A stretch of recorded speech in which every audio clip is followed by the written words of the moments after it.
Red Bull boss Laurent Mekies has claimed that it would be naive to think that the Red Bull power unit will be competing right at the top in 2026. And this might be a worrying update if you are a Red Bull fan and you're concerned about Max Verstappen's future at the team. Now, what Laurent Mekies is saying, it's sensible and it's something that's reasonable and should be expected from anyone who is making a power unit, especially in Formula One for the very first time and competing against the likes of Mercedes, Ferrari, Honda, and others. However, there's one major problem, and the problem is the team's overdependence on a very impatient Max Verstappen.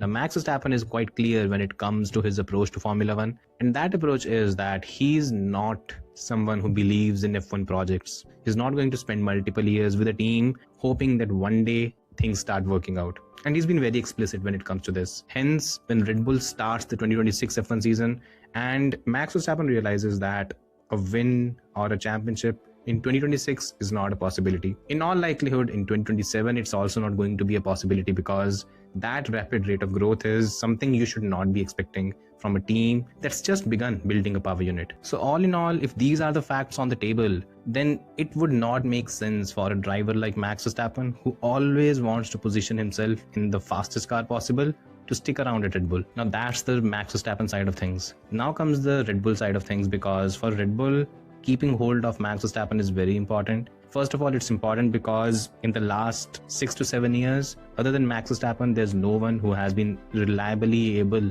to get performance out of the Red Bull cars. Almost everything has been inclined towards Max, and that's something that has led to a scenario where the second driver seat, it's been a revolving door. Now, while this happens, if Red Bull loses Max Verstappen, the team is going to suffer a major blow, because at that point, the team is not going to be an attractive proposition for any top driver. With Red Bull coming out and claiming that 2026 could be tough, it does bring even more question marks over Max Verstappen's future with the team.